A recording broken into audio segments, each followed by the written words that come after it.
Solve this ചാനലിലോട്ട് സ്വാഗതം.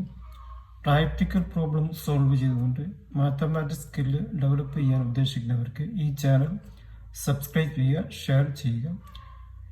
ഇന്ന് നമുക്ക് ഒരു പുതിയ പ്രോബ്ലം നോക്കാം. അതായത് ഒരു സ്റ്റേഡിയം ഉണ്ട്. ആ സ്റ്റേഡിയത്തെ വൃത്താകൃതിയിലാണ്. അതിന് റേഡിയസ് എന്ന് പറയുന്ന സെൻറ്ററിൽ നിന്ന് ഒരു വൃത്തത്തിൻ്റെ ഓൾമോസ്റ്റ് റേഡിയസ് 50 മീറ്ററാണ് എങ്കിൽ ഇതിൽ നമുക്ക് പുൽത്തകടി വിരിക്കണം. സ്ക്വയർ ആകൃതിയിലുള്ള പുൽത്തകടിയാണ്. രണ്ട് ഫീറ്റാണ് പുൽത്തകടിൻ്റെ സ്ക്വയർ ഷേപ്പിൻ്റെ ആകൃതി. 2 ഫീറ്റ് ഇൻറ്റു 2 ഫീറ്റ്. അത് ഒരു പുൽത്തകടി വിരിക്കാൻ 50 രൂപ ചെലവ് വരുമെങ്കിൽ ആകെ എത്ര രൂപ വേണമെന്നാണ് കണക്കൂട്ടേണ്ടത്. അതായത് സ്റ്റേഡിയത്തിൻ്റെ ആകൃതി വൃത്താണ്. ഇതിൻ്റെ റേഡിയസ് എന്ന് പറഞ്ഞാൽ 50 മീറ്ററാണ്. നമുക്കറിയാം, ആദ്യം നമുക്ക് ഇതിൻ്റെ വിസ്തീർണം ഏരിയ കണ്ടുപിടിക്കണം. ഇതിൻ്റെ വിസ്തീർണം കണ്ടുപിടിക്കുന്നത് πr² ആണ്. πr². πr 3.14 into 50 into 50. 50 കൊണ്ട് മൾട്ടിപ്ലൈ ചെയ്താൽ 2500. 3.14 ഇൻറ്റു 2500.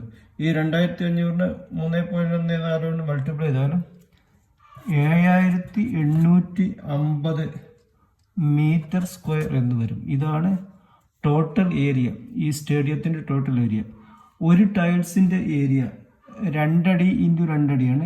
നമുക്ക് മീറ്ററിലോട്ട് മാറ്റുകയാണെങ്കിൽ 1 അടി 0.3048 ആണ്. 2 അടി 0.609 ആയിരിക്കും. നമ്മൾ മീറ്ററിലാണ് ചെയ്യുന്നത്, അതുകൊണ്ടാണ് മീറ്റർ ഉപയോഗിക്കുന്നത്. ഈ 0.609 ഇൻറ്റു 0.609 ഒരു പുൽത്തകടിയുടെ ഏരിയ മൾട്ടിപ്ലൈ ചെയ്താൽ നമുക്ക് എത്ര വരും? 0.3716 എന്ന് വരും. 3716 m². ഇനി നമുക്ക് എത്ര പുൽത്തകടി വേണം എന്ന് കിട്ടണം. കാരണം ഒരു പുൽത്തകടി വിരിക്കാൻ 50 രൂപയാണ്. അപ്പോൾ ഈ ടോട്ടൽ ഏരിയ അതുകൊണ്ട് പുൽത്തകടിയുടെ എണ്ണം കിട്ടണമെങ്കിൽ 7850 ഡിവൈഡ് ബൈ 0.3716. ഇത് കാൽക്കുലേറ്റർ ഉപയോഗിക്കുകയാണെങ്കിൽ ഇതിൻ്റെ ആൻസർ 2124.8 എന്ന് വരും. ഇത് നമുക്ക് 21,124.8. ഇത് നമുക്ക് അപ്രോക്സിമേറ്റ്ലി 21,125 മിനിമം പുൽത്തകടി വേണം. ഇനി ഒരു പുൽത്തകടി വിരിക്കാൻ 50 രൂപയാണ് റേറ്റ്. അതുകൊണ്ട് മൊത്തം റേറ്റ്